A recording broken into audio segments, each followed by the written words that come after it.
So, hello everyone. It's noon, so I think we should get started.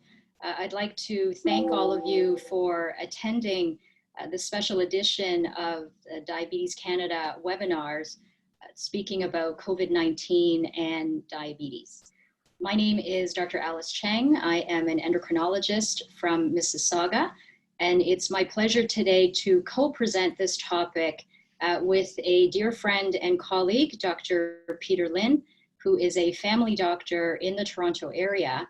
Although I think his face and his voice is quite familiar to all of you already, in that he has been a medical correspondent for CBC for many years, and if I may say so, has been probably one of the most prominent voices of reason from our medical community during this COVID-19 pandemic and crisis. So thank you, Peter, for agreeing to be voluntold to be part of this webinar, and we certainly appreciate your time. Thank you, Alice. You're welcome. So a piece of some housekeeping things that I do want to share with the group before we get started. So first of all, this session is being recorded, and as well, we are going to have a question and answer section towards the end of the 1 hour slot that we have.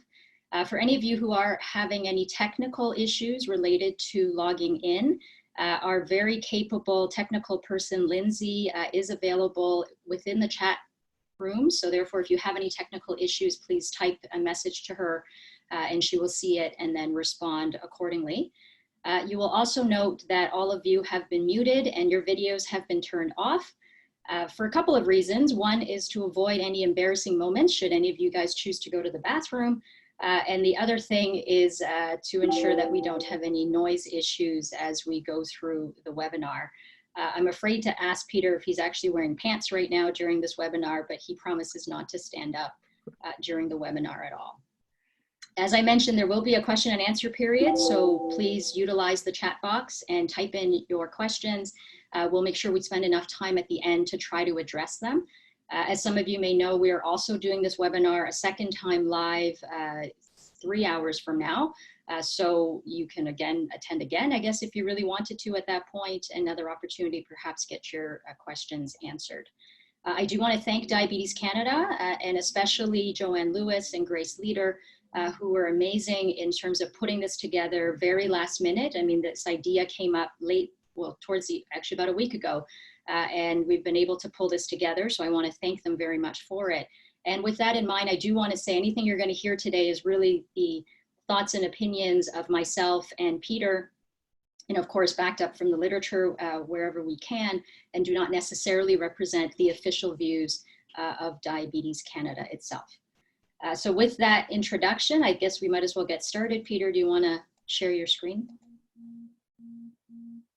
For those of you, depending on what your platform you're using to watch this, if our heads are in the way, even though I actually washed my hair and did makeup for the first time in many days today, you could get rid of our heads if you wanted, or you could exit from full screen if you're using the app, and then that way our heads will be above the slide and won't actually be on the slide itself. But otherwise, hopefully you can see us and the slides at the same time. So again, welcome to the session that we have here.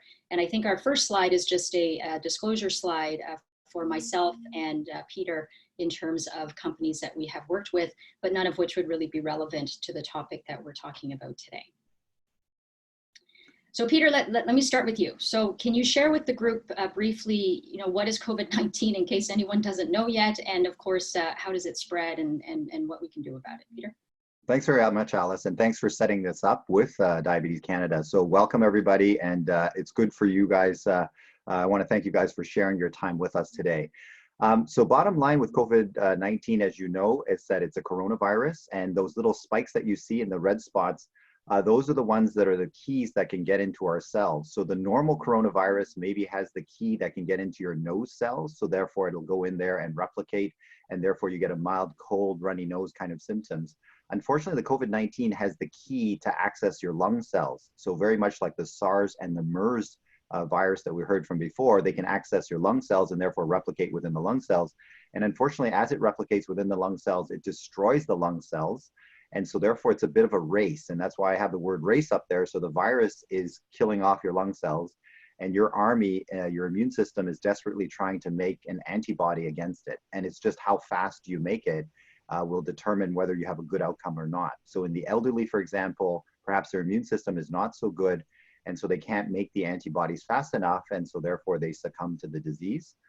In some of the young people, we've now been seeing them getting very sick because it is a new virus, so therefore your immune system has never seen it before, and so it might take some time for it to start manufacturing the antibody. So therefore, if you don't figure it out fast enough, then you're again going to lose the race and the virus wins. And so that's why, you know, people that think that I'm young and healthy, they can still get into very much trouble as well.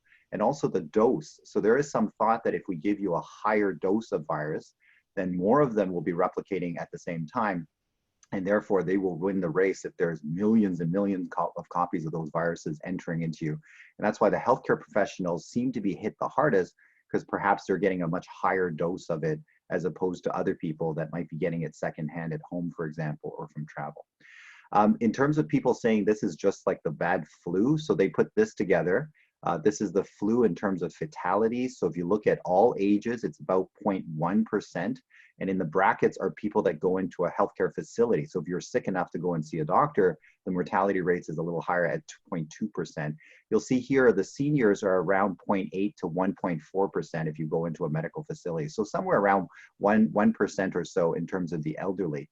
If you look at COVID-19, on the other hand, overall it's 2.3%. So you can see it's orders of magnitude higher, at least tenfold higher or more. And if you look at the people over 60 here, you can see that they're at 6%, not 1%. And if you look at people that are over the age of 80, they're more like 15% in terms of mortality. So this is not a flu, this is much worse. And you can see the young people, if you look in this age category of 0.004%, and here it's 0.1%. So it's about 100-fold higher even for the younger individuals as well. So that's why this is not a common flu. And that's why we have to take it very seriously. In terms of symptomatology, is there anything that can identify patients so that we can say they are COVID-19? And you can see here from the 55,000 patients they looked at in China, you can see fever was quite common, but that's common in everything, including flu and colds. You can see coughing about 2/3 of the people. Fatigue is sort of non-specific as well. And you can see that sputum production in about 1/3 of the people. Shortness of breath is interesting. So about 20% of the people, and as you remember, about 20% of the people get into trouble. So perhaps shortness of breath might be a very interesting one because that usually happens early. Whereas with influenza and colds, it's very rare that people will complain about breathing difficulties. So this is a sign that the virus has made it into your lungs. We used to use diarrhea as being, if you have diarrhea or GI symptoms, it can't be the COVID-19. We now realize that in the United States, there are more people with GI symptoms. And the receptor for the cells to get in, for the virus to get in, exists on the GI tract as well. And in fact, a paper was just published that if you have GI symptoms, you're actually going to have a much worse outcome. So therefore, we can't just use GI symptomatology to separate people out. Flu, generally speaking, hits like a Mack truck. So within a couple hours, you're sort of collapsed, no shortness of breath, but you feel terrible and your body gets pulled apart. Common cold tends to take 2 or 3 days. It's very slow. And again, there's usually no shortness of breath. This one will be slow in the beginning, but then you get this fever and then shortness of breath seems to come quickly in the people that are going to get into trouble. In the people that are not going to get into trouble, it'll look very much like a common cold. So very difficult to separate out whether it's COVID or not COVID. When will they get symptoms? Around day 5, 50% of the people will have symptoms. By day 11 and a half, 97% of the people will have symptoms. So somewhere in that time frame. And that's why we think that 14 days is good enough for quarantining. However, if you're a statistician, you'll realize that outside of 14 days, if you look at 10,000 people, there'll be 100 people that will have symptoms over 14 days. But the thing is, we can't keep people locked up forever. So that's why 14 days became a good enough number to catch 99.5% of everybody. COVID-19, as you know, is just a USB stick. So basically, it's a virus particle. It cannot move. It has no wings, no feet. It needs us to move it, and it has no equipment to make copies of itself. So it actually has to borrow our equipment. And the reason why I like putting this slide up is to reinforce how weak this virus really is. And it actually depends on humans, the host, to actually move it around and also to make photocopies of itself. So therefore, if we protect our personal borders, in other words, don't let the virus get into our lungs, then we can have we can avoid this particular virus from getting a hold of us. In terms of how long does it last on surfaces, so this is one paper looking at copper. So you can see the viral count drops off quite quickly, so less than maybe 15 hours or so. If you look at stainless steel, it actually lasts a little bit longer on stainless steel. So in the hospital, most of the tables are stainless steel, and that's why you see them disinfecting them every 4 hours or so. Cardboard, around 2 days, somewhere in that ballpark. So if you're getting a package from Amazon or something like that, the cardboard box potentially can carry some viruses on there. So people are saying if you leave cardboard box, leave it somewhere else, in about 2 days, the virus will die on its own. Plastic bags and things like that, you can actually have it for about 3 days or so. So therefore, for grocery shopping, all the plastic bags should be put into a corner, not near a vent where you might be blowing air across it, to make sure that they will die over the next 3 or 4 days. And then aerosolization. So we now realize that procedures that do this, so dentists that are digging in your mouth are spraying up this virus, and the virus can sort of survive in the air. It doesn't travel very far, but it can survive in the air. And so that's why procedures that have aerosolization require an N95 mask for them to do. Having said that, we'll talk a little bit about this, but people breathing in and out, there may be some viral counts there as well. So therefore, close contact is to be avoided as well. So in terms of how things look now, I know that we had first talked about this about a week ago, and this part has been updated multiple times, and you've probably updated this just this morning. So Peter, where are we at now? Yeah, so if we were to look at these graphs, I'm just going to orientate you in this particular graph. This is the number of people that are getting infection, and this is over the number of days. So they started off by whichever country crossed 100 will make it to this graph. And you can see here that this line here represents doubling every 2 days, and this line here represents doubling every 10 days. This is China's curve. So you could see that in the beginning, they were doubling more than every 2 days. And then eventually by about day 30 or so, they were able to squish it down to sort of like maybe 50, 60 cases per day, coming down from about 4,000 or 5,000. So this curve tells us that it is possible to actually contain the virus. And that's what the WHO was hoping for, is that all countries would follow this particular curve. Unfortunately, if you look at Spain, if you look at Italy, Iran, all of them took off in the same fashion. And unfortunately, we haven't been able to contain it in many countries. However, South Korea gave us hope, because South Korea took off exactly like China, but you could see that they curved it as well. So they had massive testing, and their area was specific, one area of the north where it was related to this church, and so therefore they could contain all the people there moving in and out of the area. People were highly regulated, and they had apps that made sure that you stayed inside your home and you didn't leave your home with the GPS tracking on your phone. In Canada, what you could see here is this rise, and you could see around the time that March break people started to come in, people were traveling back. We were doing fine when it was from people coming sporadically by airplanes. We were able to pick those people off. However, what's happened now is that we had people crossing across from the United States. And at that time, the United States had a defective test. So the CDC test initially could not give them an answer. It would keep giving them an indeterminate result. And so therefore they didn't know who had COVID. And also the tests were only in states where there were international flights coming in. So if I flew into San Francisco and then I connected to Milwaukee, there was no test in Milwaukee. So therefore, because they didn't test, we didn't know the numbers that were happening in the US. So when all the Canadians were coming back by car, they didn't realize that they were carrying the virus over. And so that's why our numbers spiked up rather dramatically during the March break period. Here is the most recent.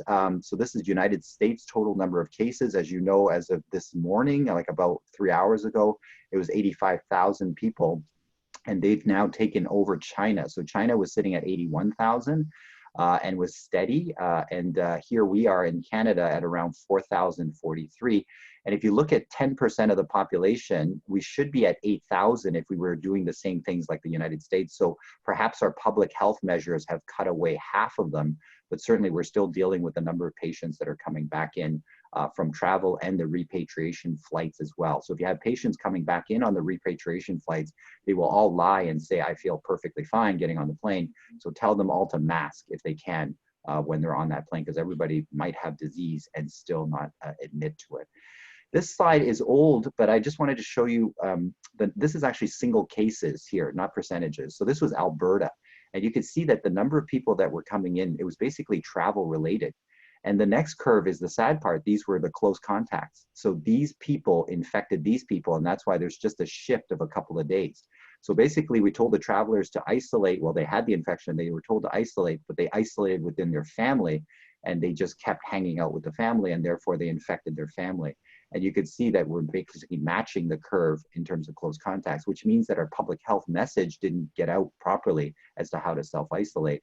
And community spread was very low. However, when you have all these people moving around, therefore community spread now in Canada as of yesterday was 53%. So half of our cases were not travel related and were not close contacts. So that's why they said we have to close restaurants, we have to close bars, so we don't want people bumping into each other, basically. So what can we do as individuals, and then we'll move on to the diabetes link here. Yeah, so in terms of individuals, we always told people it was the coughing, sneezing people, right? Because that's what World Health told us. But we now realize that the 1 or 2 days before you get symptoms of coughing or sneezing, basically you're making millions of copies of the virus. And as you breathe in and out, there is viral particles inside your breath. So therefore, if I'm very close to you, I might be able to breathe that same airspace and therefore breathe in the virus. Or if I'm giving you a hug, I could do the same thing. Now, the virus doesn't last very long in the air. It'll die. However, if I'm in close contact, that becomes an issue. And so that's why when we started seeing this kind of stuff happening, that's when the sort of the draconian measures came in. You know, we're going to fine you, where it might give you jail time and everything else, because people were still gathering. And the belief is that they thought that only sick people won't come to the beach, right? Because only healthy people will go to the beach. So therefore I'm going to be surrounded by healthy people. And number two is I can identify a sick person because they're coughing and sneezing. I'll just stay away from them. So I think that's why these people believe that they were actually doing something very safe. Unfortunately, those people don't have to look sick. They don't have to be coughing or sneezing, and yet they can still transmit virus. So that's why we started hearing stories about people saying, I just went to a family party for 6 people. Nobody was sick. Nobody was coughing, and I've got COVID-19. And so that's when we started discovering for the first 2 days before you get symptomatology, the viral load is actually quite high inside your airways and nasal passages. So therefore you can pass the virus. So that's why it's quite simple. No crowds, and you have to stay 6 feet away. That way you're not breathing in that same airspace, and no hands to your face, because that's the other way that the virus can sneak up into your face area, and then you could breathe it in. And then we told people to isolate at home, but properly, except people didn't understand what properly means. So this one, I just put this slide up here as friends. Okay, so we shouldn't be doing this, like sharing everything. Now, this is just my thoughts. Okay, this is Peter Lin's thoughts. So this is not an official position of public health or anything like that. I could say a lot of crazy things, whereas they cannot. And so therefore, separate room. And then somebody asked me, but we live in an apartment and there's 4 of us. How do we do that? And we only have 1 bedroom. And so therefore a string. So we used to tie up a string and then put a bed sheet over it. So this half would be people that may have virus. This half would be the clean side. And so therefore you separate the 2 sides. So when things come from one area to the other, you have to take precautions in terms of clothing and stuff like that that may be coming from that area. And we want to maintain that 6 feet distance, including mealtime, right? So we're not sitting next to each other during mealtime. We're going to separate those times as well. And the clothing that comes out of there may have virus, so therefore you glove and then you wash them in a normal washing machine and dryer situation with high heat, and that will kill the virus. And then watch out for jackets. You know how when you come in from outside, you take your jacket, you throw it onto the sofa. The jacket could be contaminated, and therefore now you have virus on the sofa or on the bed. Bags are bad, and backpacks, the bottom of the backpack can pick up a lot of viruses off of floors. So therefore be careful of where you put those things. So nothing on a surface that your hands would then end up accidentally touching, and no sharing of anything. So no food, no toothpaste, no towels or anything like that should be shared in that fashion. Now, who should get it? I mean, all the people with symptoms, of course, we do this too, and the travelers, they have to do this. Now, the next set of list of people, it's just from me, my opinion. So my opinion is that maybe healthcare workers, because they don't want to bring virus back to their family, maybe we start separating them out. In Hong Kong and China and things like that, they actually have a separate dormitory for the people that are working in the hospital. That way they don't bring it back to their family, because they realize that 70% of the cases in China were spread amongst the family members. It wasn't new contact because they locked down 16 cities and nobody was bumping into strangers. It's all within their own family unit. Working still. So these are the people that are still going out to work. So there's a potential that they can bring back virus as well. So therefore we have to tell them about clothing and all that kind of stuff. Don't throw your jackets, those kinds of things. And the person that's the designated shopper that's going in and out. So basically anybody that's going outside that comes back, let's just take some precautions around there. Then we won't be like Italy. Italy has been in a lockdown now for the last 20 days or so, and their numbers keep going up by 6,000 every day. So where are they getting it from? It's within the family unit. So therefore, separating people within the family, cocooning them, might be the way that we get rid of some of these cases as well. Now, Alice, I know that this is all about diabetes, and we haven't even talked 1 cent about diabetes. So can you help us sort of bridge this gap between the coronavirus business and diabetes? So I think when we think about the relationship with diabetes, I've been getting a lot of questions, as I'm sure you have, and we need to think about 2 concepts.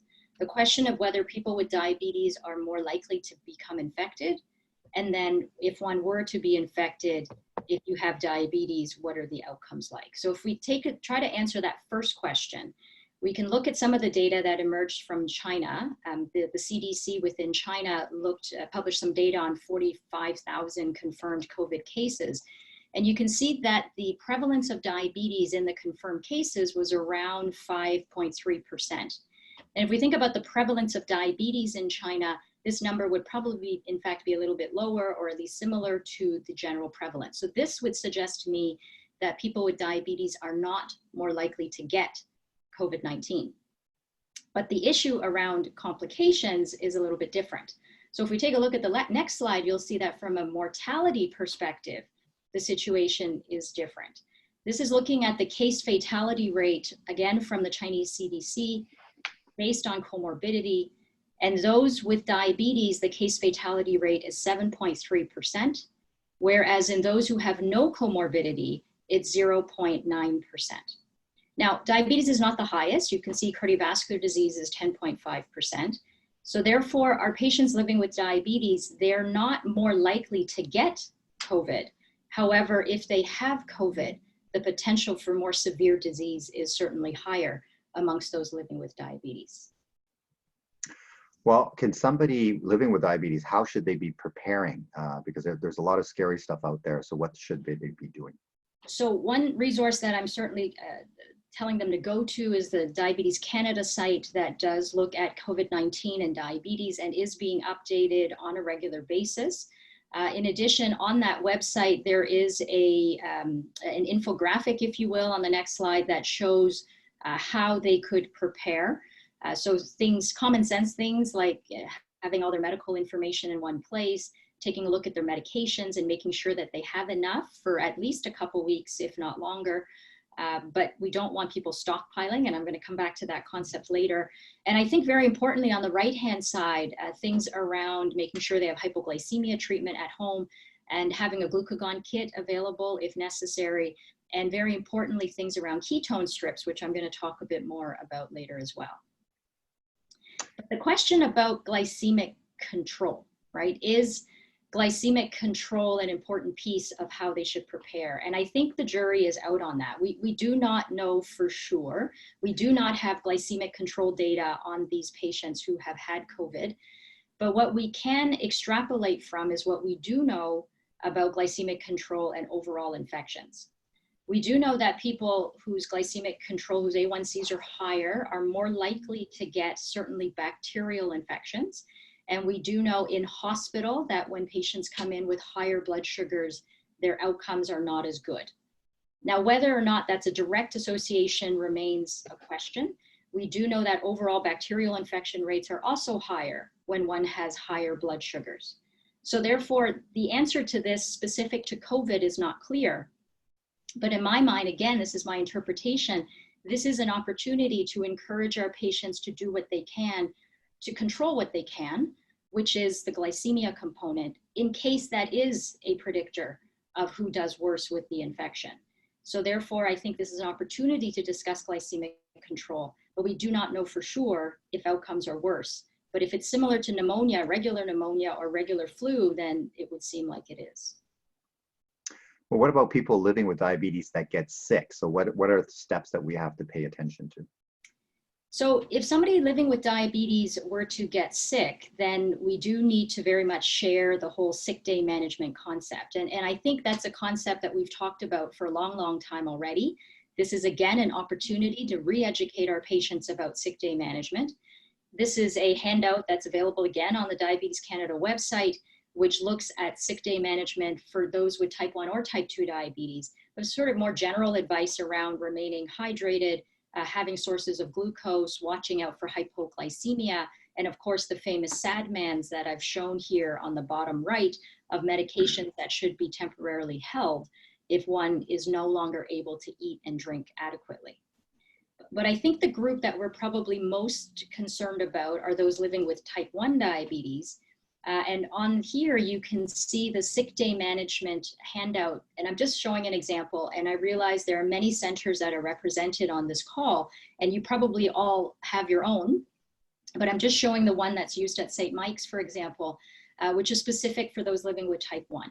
And I think reiterating this is important, that if they get sick, then they should check their sugars more often. Not stopping their insulin is probably the most important message we can give people. Telling them they may actually need more insulin, even though they're not eating and drinking, which is counterintuitive, but we need to preempt and tell them that.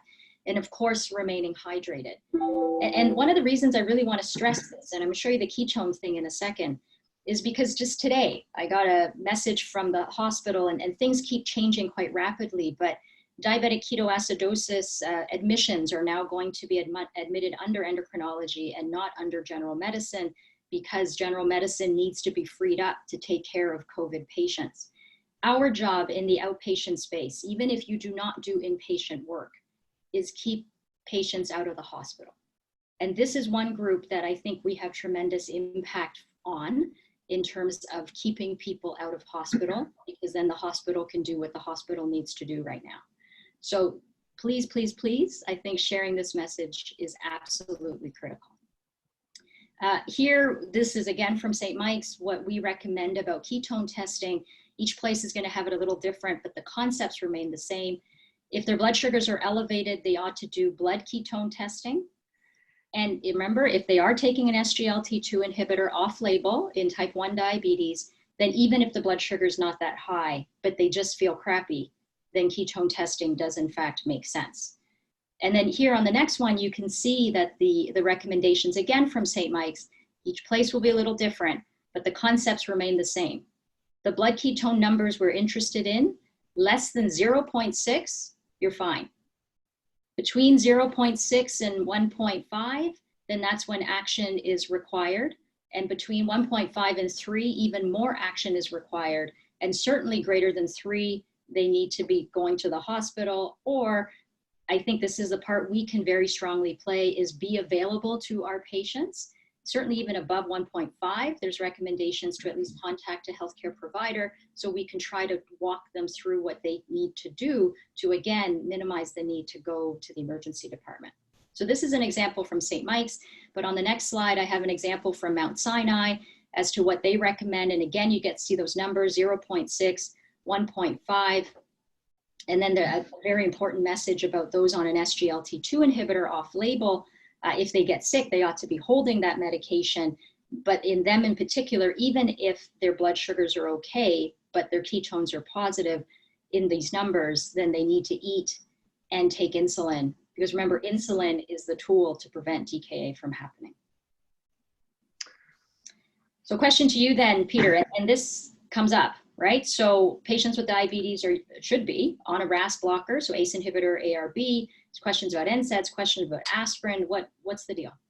Yeah, so there were news articles that came out talking about maybe we should be stopping all RAS inhibitors on people. So where did that data come from? So here's the thinking process. So remember we said that the COVID virus comes in here. And basically if I were to zoom in right here, this is the receptor, the doorway in which it gets into. And that's known as the ACE2, okay? So this is the same ACE that you're thinking about, ACE inhibitors and things like that. This is the thing that we're trying to block in an ACE inhibition, but this is the receptor that's sitting on your lung cell and coming in. So therefore, people quickly said, okay, so ACE inhibitors and ARB actually increases ACE2. And so therefore, does that mean we have more doorways for these viruses to come in? And if that's the case, then that's a bad thing. So therefore, little articles came out and said we should stop all ACE inhibitors and ARBs because then we could protect them from this entry point. So therefore, it was an article. It wasn't even an article. It was a correspondence. It was a letter to the editor And basically they went all the way to recommending we should switch everybody to calcium channel blockers on this theoretical consideration. So therefore, all the cardiology divisions around the world started to say, is this real or not real? And are there other things that we should be considering? So this is one aspect. What about other aspects? Here is that ACE2 that's sitting in the cell in your lung, and here's the virus attaching. And what people have now pointed out, there's other research that says there's a soluble ACE2. So this stuff is floating around in your serum and in your blood, and it can actually act as a decoy. So therefore, this thing can now bind the virus, and therefore the virus is not available to go and bind onto the lung cells. So therefore, they said, look, if I give you an ACE inhibitor or an ARB and I increase the soluble version of the ACE2, that actually acts as a good decoy. So therefore, ACE inhibitors and ARBs are a good thing and may be protective against these infections. And there are animal models that they've looked at where if they give an ACE or an ARB, they can protect some of the viruses from attaching. So that's why they're getting this data. The other thing to remember is this angiotensin. Remember, ACEs and ARBs play with the angiotensin molecule. And it turns out, we always said angiotensin 2 is a bad guy. He's not a bad guy, he's a repair molecule. So therefore, when it operates on these receptors, it's kicking in a repair process. In other words, it's causing scarring. And so therefore, that repair process is very important. If you have a hole in the wall, you need to call the repair guy to come and patch up the hole in the wall. So angiotensin 2 is a hormone that says, if there's damage, I'm going to come and repair. And in our body, repair usually means fibrosis, scarring. Just like when you cut your hand, you get a scar there afterwards. So therefore, angiotensin 2 is related to lung fibrosis or scarring in a normal person. Now, who's stopping this is the ACE2. So the ACE2, as long as it's healthy, sitting on the lung cell, then basically ACE2 will break down angiotensin 2 into nice chemicals that are healthy for the lung. So therefore, as long as the ACE2 is happy and there, then the angiotensin 2 gets broken down. So then you don't have lung fibrosis. So the repairman just keeps going and doesn't stop to put in any of the repairs. Now, the problem is if you have lung damage and you get rid of ACE2, then basically this one disappears. So therefore, angiotensin is available, and therefore you get scarring and repair. Unfortunately, the COVID-19 attaches to the ACE2 and pulls it into the cell. So effectively, the ACE2 is now gone from the surface of the cell. And so therefore, you have less ACE2 on the surface of the lung cells, which now means there's nobody to break down the angiotensin 2, which then leads to fibrosis in the lung. And so that's why people that are doing research during SARS days, because SARS also goes through the ACE2 system. And what they noticed is that in animal models, if you give an ACE inhibitor or ARB, you increase the ACE2 that's floating around. Therefore, you block off this guy and you have less lung fibrosis. And so in animal models, if you infect them with the SARS virus, for example, which pretty much mimics our COVID-19, you have much less scarring if you give an ACE inhibitor or an ARB as treatment. So therefore, there might be some benefits of this as well. And so therefore, when you look at the totality, there are some people that say, well, you might increase the number of doors that the virus can come in, but then there's all these other benefits of taking these agents. So let me give you two scenarios. Your patient has COVID-19 already, which means the virus has already entered the cell. So therefore, what should I do with the ACE or ARB? Well, the virus is already in the cell, so I don't care if you have extra doors or not, it's already there. So therefore, you stay on the ACE and ARB. Perhaps we can get less lung fibrosis and damage, and definitely will still protect your heart and your kidneys. Let's say you don't have COVID-19 yet. Well, I still want you to stay on your ACE and ARB because it's going to protect you from cardiovascular and renal problems. And so therefore, in both situations, we would not be taking you off the ACE or ARB. And so that's why the CCS guidelines came out very quickly. And they said, if you are a person taking an ACE inhibitor or an ARB, you should stay on taking an ACE or ARB. If you have confirmed COVID infection, you should still stay on the ACE or ARB. And in terms of aspirin, there was some concern, should you still continue to take aspirin? The answer is you should stay taking aspirin if you don't have COVID-19, if you have an original indication that you should be using aspirin. And if you have COVID-19, you should still stay on the aspirin as well to protect your cardiovascular system. The NSAID story is a little complicated. There was some original data that came from France that says NSAID patients do much worse. And so therefore the recommendation was stop all NSAIDs, don't use NSAIDs. However, once they looked at the data, they said it wasn't very convincing. And so therefore the World Health Organization backed up and says, you can still use NSAID, but we would prefer acetaminophen first to treat any fever or pain. And then if you have to, you can use an NSAID. And so therefore right now the recommendation is preference is acetaminophen. If you have to, you can still use NSAID. Now, part of it might be when patients are sick, they take acetaminophen, that doesn't help them, then they may be moving on to the NSAID. So could it be that sicker patients ended up on NSAIDs, and so therefore it wasn't the NSAID causing it? So this is the problem with some of these small databases. So we will await further information as we start collecting more data on people and seeing how many people with NSAIDs got into trouble versus how many people did not. The Diabetes Canada has a very similar statement. I won't read this all out to you. Bottom line is stay on your ACE inhibitors and ARB at the current moment. Now, Alice, what about insulin supply? You talked about this hoarding and all that kind of stuff, and we certainly saw that with toilet paper, but what about insulin? Because that's life. I'm not sure why there's toilet paper hoarding, but it's not a diarrheal disease. But anyway, what about insulin supply? So the issue around insulin supply, I think, has come up in the last week or so. And the situation is as follows. Even today, I got a phone call from a patient. She went to the pharmacy to get her insulin vials for her insulin pump and was told that she was only allowed to get one vial every 2 weeks and no more than that. And clearly that caused a lot of concern for her. So what is the story? The story right now is that there is a move about to ensure that people do not stockpile insulin. Insulin is clearly a life-saving therapy, and if people behave with insulin as they did with toilet paper, we are going to have a very big problem. So therefore, the pharmacies, et cetera, have already started to think about just providing 30-day supplies, not 2 week, but 30-day supplies to patients of their insulin, and then requiring them to come back to get their next 30-day supply. Now, Diabetes Canada is aware of this. Diabetes Canada already sent a letter out to various stakeholders to make the point that if this 30-day rule were to apply, then there are implications to patients in terms of physically going to the pharmacy every 30 days and potentially prescription renewal fees. So all of that is under discussion. But I think there are some important messages that we need to get out to people. A very important one is that, as far as I know, speaking to the various insulin manufacturers, there is zero anticipation of an insulin shortage. So the various manufacturers have reassured us that they do not see a supply chain issue. So there is no expectation of there being a supply issue. However, there is the preemptive actions to try to avoid hoarding.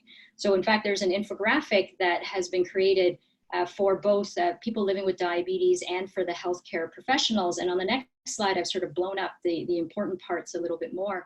So for people living with diabetes, it's to have insulin at home, of course, certainly have enough for at least 2 weeks.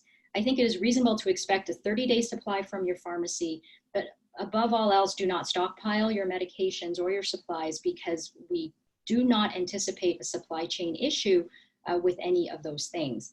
And I think for us as healthcare providers, particularly our pharmacist colleagues that are out there, the next part of this slide would tell us just to use clinical judgment and common sense and to ensure that, that we do provide that 30-day supply, and recognize that your patients are going to be anxious about this, and explain it and reassure them that you're not going anywhere, and that you will be available in 30 days to provide the insulin to them. The patient that called me today, the pharmacist did tell them that from a government perspective, they were told to limit to 2 weeks, really should be 30 days.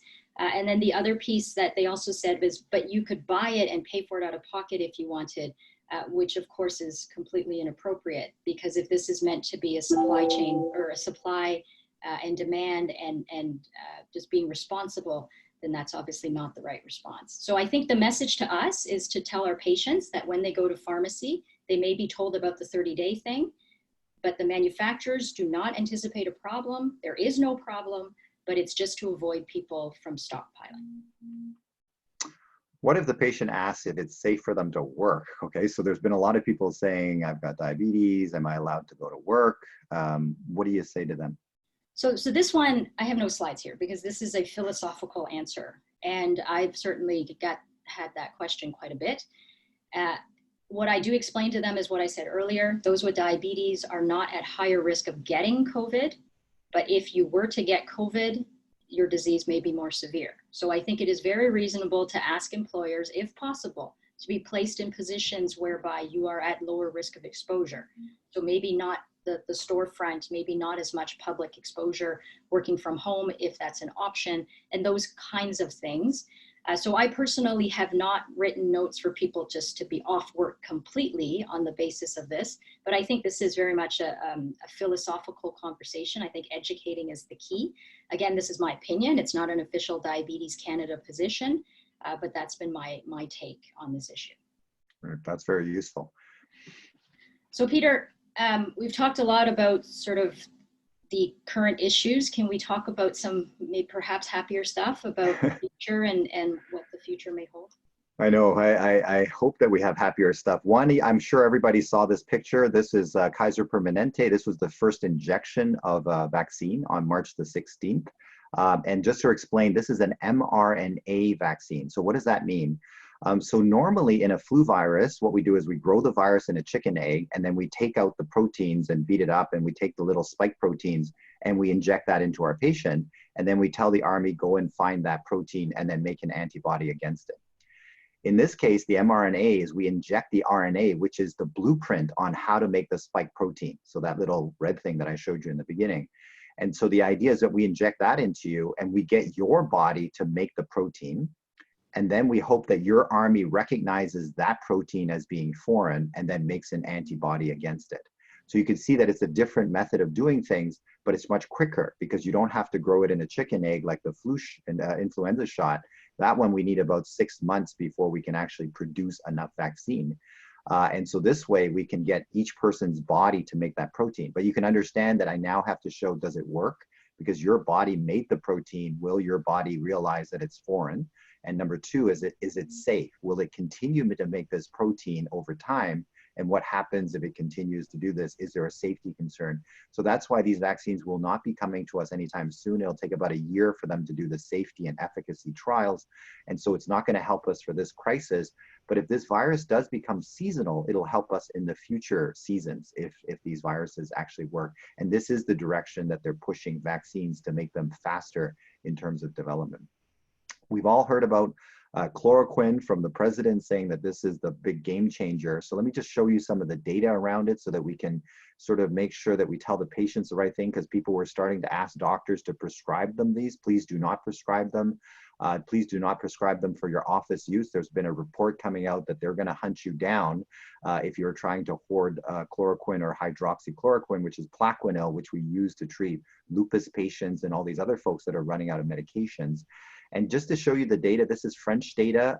China was using it, South Korea was using it in sick people admitted into hospital, not for prevention or anything like that. So this is the people control group in terms of viral swabs. So this is not outcomes. This is not whether they got better or not. This was just viral counts that they were doing.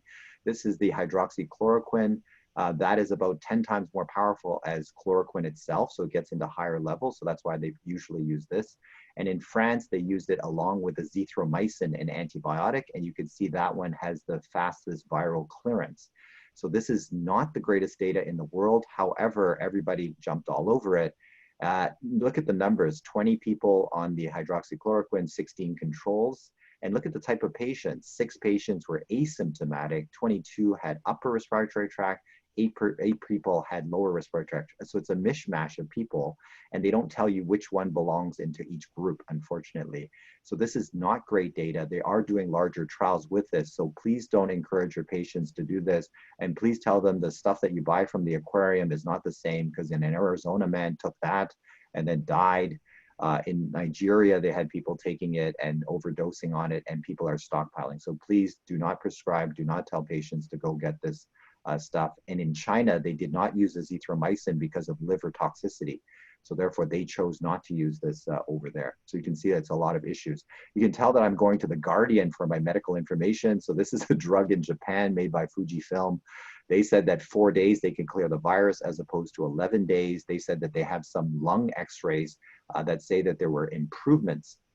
However, the Japanese health ministry, they said, yeah, we tried this drug on our elderly and it didn't work. So therefore, the health ministry is saying it didn't work. The Guardian is saying it did work. We'll wait for the studies. Again, please do not try and look up this thing and try and buy it on Amazon or anything like that. In terms of HIV, you probably all heard about in India, they had 16 people that they treated, 15 got better with this concoction of HIV drugs along with chloroquine and things like that. And when they did the final study to say, does the HIV drug really work? The answer is no. There's no difference in outcomes. And so therefore, we don't have to waste the expensive money on these medications here in Canada. There are good studies going on. If you go on to clinicaltrials.gov, you can search this. This is remdesivir, which is an antiviral that was originally used for Ebola. It did not work in Ebola. It's an intravenous version of things. And they've got a severe study, and they also have a moderate study. So this one, data will come out maybe May 20th, somewhere in the beginning of summer. We might get some information on this one. This is the big study, 3,000 some odd patients looking at using an HIV drug on patients along with hydroxychloroquine.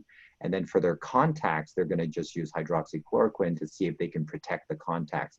So this study will come out in the middle of the summer. So maybe we'll have some data about how to protect the close contacts as well. So we'll look for that data as well. Antibodies, there was a lot of talk about taking convalescent patients, patients that have recovered from this. They're producing lots of antibodies, siphon off their antibodies, and then fire it back into the sick people. So Johns Hopkins, they're spearheading this. So hopefully they'll have some data also in around the May area if they're lucky to get everything lined up. But first they need people to convalesce. So in the United States, they do not have very many recovered people, but in China, they have about 60,000 recovered people. So perhaps they can get the blood from there. And there is a Chinese company that's working on that. And of course, somebody's trying to make the antibody so that you don't need patients. So these are the things that people are working on. You're going to hear about this one, which is a Montreal-based Dr. Tardif, which everybody knows from the cardiology world. They're using colchicine. So you're going to hear it in the news. Please do not run out and buy colchicine. We use that to treat gout and things like that. But it stops your immune cells from dividing.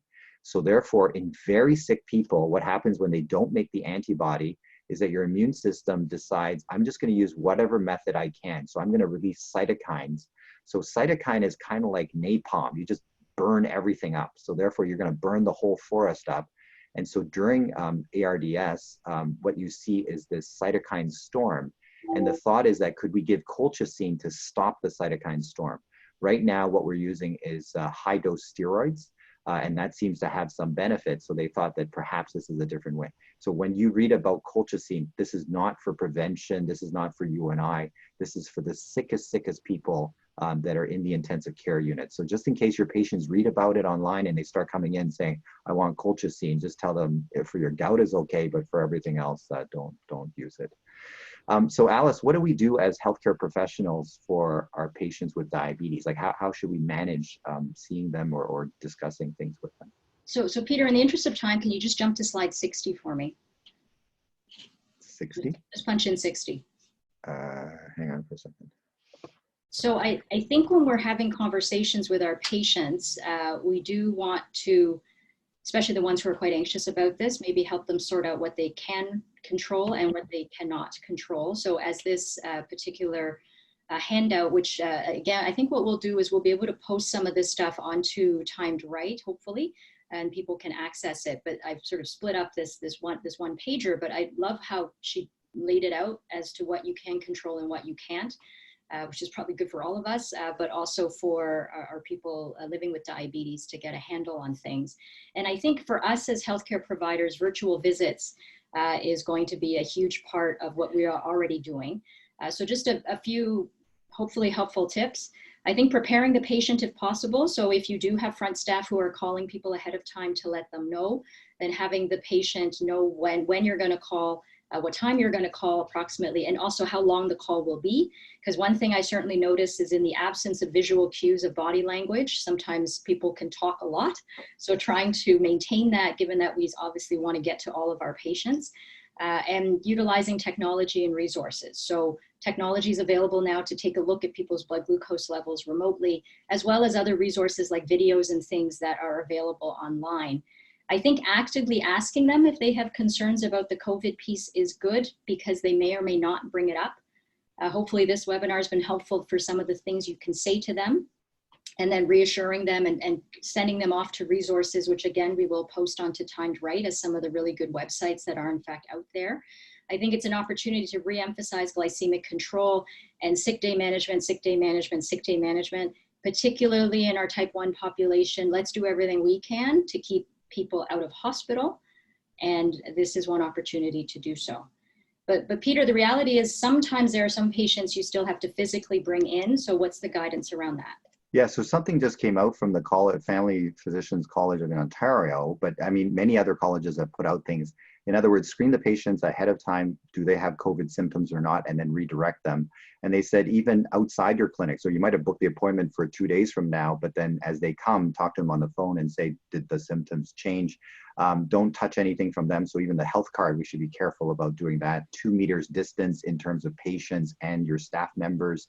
Space the chairs apart at 2 meters as well.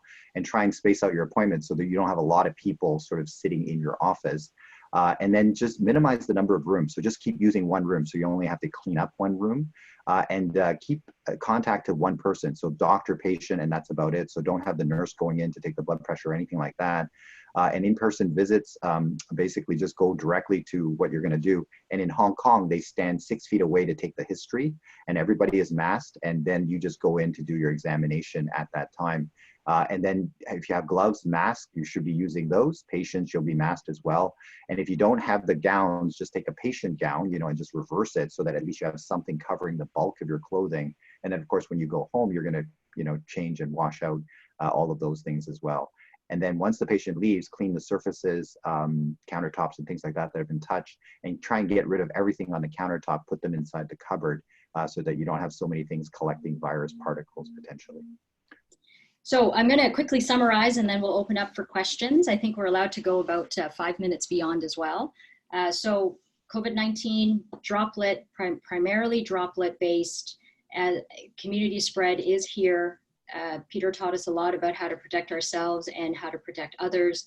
For our patients with diabetes, no increased risk of getting it as far as we know, but if one were to get it, complications can be more severe. So therefore, it's an opportunity for us to re-educate. Glycemic control is important overall. Don't know specifically about COVID, but overall it absolutely is. And therefore, sick day management, sick day management, sick day management. For us in the outpatient space, there may be a sense of, well, what can we do? What use are we in this entire fight? Well, I think that's the utility that we have to keep people out of hospital and to keep people well while they're out. And telling our patients not to stockpile. It's the last thing we need is an issue with insulin supply, and hopefully the future is in fact bright. And this last quote I will read out, and if Peter's willing, he'll do the little dance that comes with it. Hard times are like a washing machine. They twist, turn, and knock us around, but in the end, we come out cleaner, brighter, and better than before. So let's hope that's the case here. And maybe what we'll do is we'll stop sharing screen. And Peter, what I'll do is I'll read out some of the questions. We'll keep our answers as brief as possible in hopes of getting to them. So question here, half of those who tested positive in Iceland are asymptomatic for COVID. What are your thoughts on the trends in Canada? Do we have a sense of that? None, because we don't have asymptomatic testing, because we've been discouraging that because we didn't have enough tests. So in certain countries like South Korea, they tested massive numbers of people. So they would test like 200,000 people in an area. And so they actually have numbers that say there are people carrying this thing and they don't have a whole lot of symptoms, or they have minimal symptoms, maybe a little bit of fever, low grade, or a little bit of body ache. But the thing is that they're not coughing or sneezing. And that's why that distancing, that physical distancing is so important, because you can't tell whether somebody is sick or not. So there's a question here that I'll take on type 1 versus type 2. I did not address that specifically. We do not have data to that level of granularity. All I can say is there was one published case report that came from China in the early days of a young man who was admitted to the ICU but ultimately recovered and was sent home, who sounds like he had type 1 diabetes. That's not really evidence of any kind, but clearly I would imagine both types would be susceptible, just like everyone else in the world is in fact susceptible, but we have no better data than just diabetes as a broad category. Okay, so then another question to you, Peter, I think this is important. Is there any interventions with nutrition, vitamins, or minerals with evidence to support improving symptoms of COVID? And I'm going to add to that, maybe preventing COVID. Yeah, so unfortunately, no, but there's been a lot of people trying to sell these things like the special teas and all that kind of stuff. There was a fellow that they did a little expose. He was sending out letters saying that we have a special tea, and these 200 doctors went to Wuhan to help, and they drank the special tea for 6 days before, and they never got the virus, and therefore everything is based on this tea. So in other words, you're going to hear a lot of things about tea, eat this, eat that, and if they're selling it to you, probably it's not real. Because if there was anything that could prevent it, I'm pretty sure the Chinese, with their huge population over there, any herbal teas or anything like that, they would have used that on their population, and there has been zero. So I don't think that there's anything that could help in this fashion. Good nutrition, always helpful for your immune system and things like that. But remember, this is a race to make a new weapon. So therefore, if your immune system can't make that new weapon, it doesn't matter how healthy you are, you're still going to get sick. Good nutrition is great, but it's not going to stop the COVID-19. Okay, so I'm going through these questions here. I think we've addressed some of them. So there were some questions about immunity. So a few of my patients are asking if they get COVID and they recover, are they immune? Are they at risk of getting COVID again? Yeah, so the hope is that basically you're immune. So you will have antibodies against that particular COVID. But the COVID-19, as you know, is about 85% similar to SARS, the original virus that we saw, 15 years ago. And that one mutated. So we know that there's at least 2 versions of this COVID-19 floating around. One is slightly worse than the other. And so they've been tracking the genetics of this thing, or the RNA of this thing, because every time we make a copy of it, it may not be perfect. And the question is, will it mutate enough that now your antibodies will not cover you? Just like the flu, right? You get one flu, you're not protected against the newer versions as it mutates along. So we're worried that perhaps there may be newer versions if we have this widespread within the community. Whereas when it was a small number of hosts, then the mutation rate is going to be smaller. Whereas if you have so many people making copies of it, the mutation rates may be higher. So right now, for this version of COVID, you are going to be probably okay with your antibody titers. But unfortunately, there may be a second version or a third version, let's say next year, that people are worrying about. So there's a comment here that maybe I'll take, and it's around potentially insulin starts or starting on the Libre and things where people are being sent to the community pharmacists to do that. I think for the community pharmacists, it's the same concerns with respect to trying to stay 2 meters away from people if possible. So I think if there is an option to delay some of those starts, then we should seriously think about that. If, however, it does need to happen, some insulin starts are happening remotely, virtually, given technology that we now have. So you're watching, talking to the patient, they're watching, and they're going to do it to themselves. And then for those that you absolutely must see, I think the advice that Peter provided is true in that we minimize the number of people to see them. And yes, you're still going to need to get close to that person, but then that's where the hand washing is going to be so critical.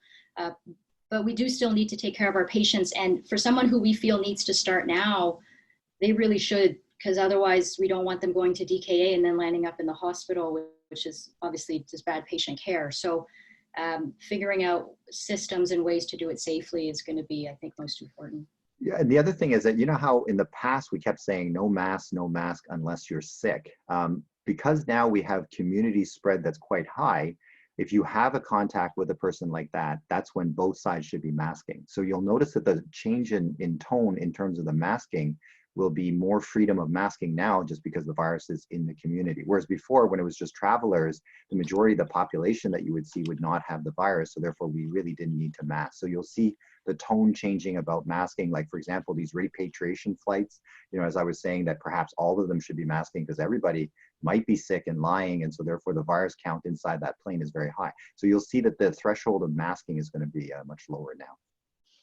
There's an important comment here from Atlantic, from pharmacy, that even if they're trying to order more from the wholesaler, they're being sent 1 vial/box of cartridges per day.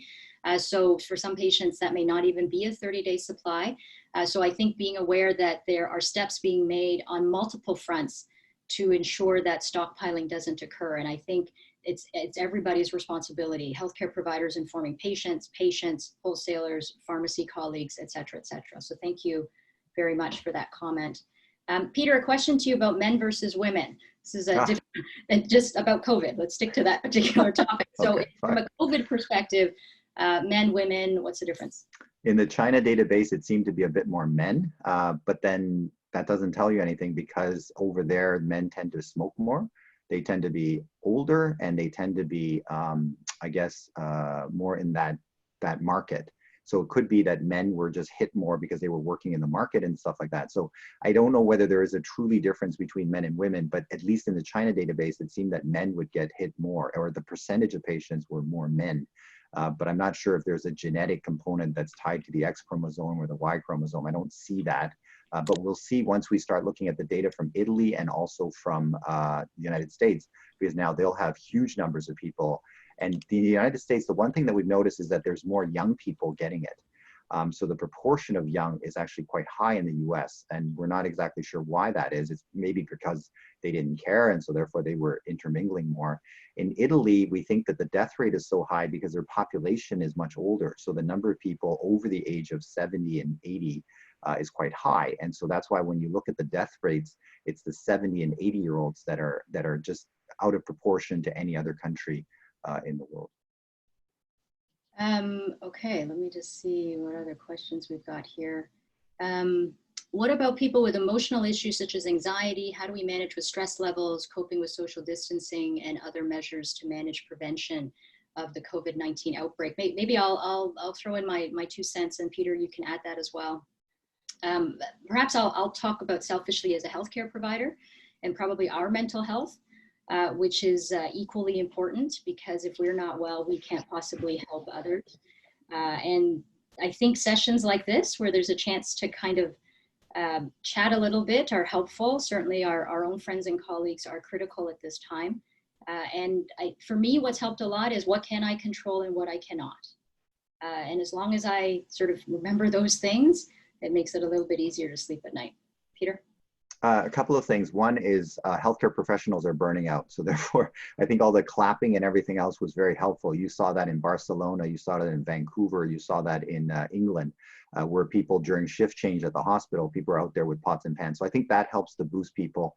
If we could decrease the workload on the hospital, so keep all the heart attack patients from having heart attacks and things like that, keep your diabetes patients from getting into trouble and needing to go into hospital, I think that would be very helpful. But in terms of how to make people feel calm, one thought is that USB stick idea, right? In other words, tell people this virus cannot move on its own and it cannot replicate on its own. It needs to find a body. And so once you explain that to people, then it becomes a very weak agent, as opposed to this sinister thing that's sort of like Voldemort trying to find the next victim kind of thing. It actually needs us to move it.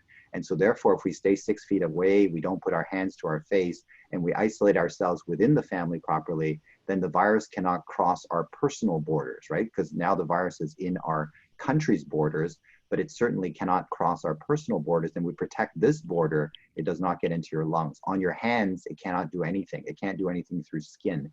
It's only when it reaches your lungs. So I think those kind of commentaries may be helpful in keeping people calm and giving them some sense that they have control over their destiny. Okay, so there was a question about those who get influenza or pneumonia vaccines. Is there any, I guess, protection from that? Is there anything better about people who have gotten those? No, so there's no cross protection because the spike proteins are very different looking. And we know that even the flu vaccine, it's only for the 3 strains that they put in. So it doesn't really cover every single influenza even. However, if they've had an influenza shot, they've had a pneumonia shot, then at least 2 things will happen. One, they're less likely to have co-infections. So we started noticing, especially in kids, they tend to have co-infections. They got the COVID-19 plus something else. And in the elderly and perhaps our healthcare workers, sometimes they'll have 2 infections at the same time. So by getting the vaccine for influenza and pneumonia, then we get rid of those risk factors. And also it allows us to maybe think more about COVID-19. So if they've had flu shot and they've also had pneumonia shot, then at least we know those are low on the priority list and that the COVID-19 is more likely. So it does help the confusion portion of it and the comorbidity, but it doesn't help with lessening the COVID-19 infection itself. Just a few quick questions and comments that maybe I'll just take quickly. There was one question about vertical transmission. I think there was a paper published either today or yesterday looking at vertical transmission of pregnant women in China who then delivered. And bottom line, that the neonates overall did okay. There was some infection that crossed, but they did okay. There's a comment about other resources and partners that we should think about. So pump companies, CGM companies, they're all still around. They're still providing service. They're providing support any way they can. So we should reach out to them as well. They often have a lot of video resources that our patients can access. So that continues. And remember, our job is to keep our patients calm and healthy and reassured and giving them as much service as we can. And there was also a comment about home deliveries for pharmacies. Yeah, so remind our patients that many pharmacies will do home deliveries, which will lessen their need to come in. And then an important question around wounds. So diabetes foot care and wound care, and whether Diabetes Canada has a position on that. Well, from a COVID perspective, I don't think Diabetes Canada officially does, but I would say as healthcare providers, especially in the outpatient space, our job is to keep people out of hospital. Always has been, and it particularly now continues to be the case. So if there is care that can in fact be provided on an outpatient basis that will help keep that patient safe and hopefully not infected bacterially, needing to go to hospital and take up a bed, then that's what we're going to need to do. Will there be precautions we will need to take to do that? The answer is absolutely yes. But if it's a hands-on thing, then it's a hands-on thing. And then the precautions that Peter said, I think, is what we need to do. But as much care we can provide by phone or virtual is very much our job at this point. Yeah, one thing is that we have a lot of PSWs that are moving from one place to another. I think they're pretty good at hand washing and things like that. The one thing just to remind them is their coat. So when they come in, a lot of times they just throw the coat onto the sofa or onto a chair. So that process has to stop. So that coat has to be hung somewhere else away from the patient. And number two is that if they're carrying a bag, that bag should not go near any tabletops or beds or sofa surfaces, because the bottom of the bag can be carrying things. So if we can limit that, then some of our more vulnerable people that are getting services being provided will continue to get the services without having an infection being brought in. So another question, cloth masks. There's a lot of questions about cloth masks. Cloth mask, surgical mask, N95. Peter, do you want to give a quick lowdown on that? Yeah, so N95 will be healthcare personnel that are looking after COVID patients, or if you're doing a procedure where you have aerosolization, dentists and people that are digging in places. So then they have to have an N95 that's fitted properly, so therefore no virus can get through. The surgical masks, they leak on both sides, but then they're still useful because they stop you from touching your face. And it reminds you not to do that, because your hands coming up to your face is the other big reason why we pick up the virus. And if we mask the people that are sick, then that's very helpful. So that was the past. But now, because we have asymptomatic people or people with very little coughing and sneezing having the virus, now in a healthcare facility, you'll see people more liberally using that surgical mask on all patients, as long as we still have supply, okay? So this is governed by supply. In terms of the cloth mask, they don't really filter out anything. However, what it does do is it stops you from touching your face. So if they abide by the 6-foot rule and they want to wear a cloth mask, it just reminds them not to touch their face, and they can't touch their face. So that's helpful. But the cloth mask, you must make sure that they wash and clean it properly. Otherwise, you develop all this mold and fungus because you have this moisture and everything else collecting within there. So they have to wash and clean them properly. Otherwise, they will get sick from all of the stuff that they're breathing in. But certainly in terms of blocking anything, they cannot get close to people because they don't filter out anything. And you've seen all sorts of weird ways to make masks out of Lysol sheets and stuff like that. Please don't do any of those things because you don't know what breathing in Lysol all the time is going to do to your lungs. I think we've already gone past time, but we're probably allowed 2 more minutes. But there's an important question about lab work. I've had many a patient call my office and say, I'm afraid to go to the lab, so I can't get my lab work done. Usually what I've been telling them is, for at least the labs that are locally here in Ontario, you can call ahead and make make appointments. So if that's an option, then make an appointment online. Therefore, you're more likely to go in and out. Labs, just like everywhere else, are not allowing 50 people to be in that waiting room. They're also spacing people out as much as possible. So I think making appointments is the most important thing. They continue to be open. They need to stay open, again, to provide outpatient care, which is our job to keep people out of hospital. So if they can just call ahead, book online, have an appointment, in and out, wash hands, everything Peter talked about earlier, we should encourage our patients still to do the blood. If it's something that's really not that important, of course it can wait. But if we're talking about routine diabetes care in someone where you are concerned about glycemic control, I think it is still worth encouraging that, but with all those safety precautions in mind. Unfortunately, we're going to have to log off at this point, but there are some remaining questions, and I apologize to those where we didn't get it answered. I think on Timed Right, you could certainly throw in, I don't know if I should be saying this publicly, but I'm going to say just put those questions onto the COVID track. And then Peter, and again, I'm volunteering your services. There we go. He and I are going to do our best, and others, to try to address those questions when we can. And again, as I said, we are doing this again at 3 p.m. Eastern Daylight Time. So some of you may wish to log in for that. This was recorded, so for your colleagues who were not able to join, then they can watch this as well. And we may very well need to do this a little more regularly. Again, I'm volunteering you, Peter, depending on how things go over time. But I do want to thank all of you for joining. Hopefully this was in fact helpful. And I very much want to thank Peter for his time and his expertise and for his incredible explanations. And Peter, I'm going to give you the final word.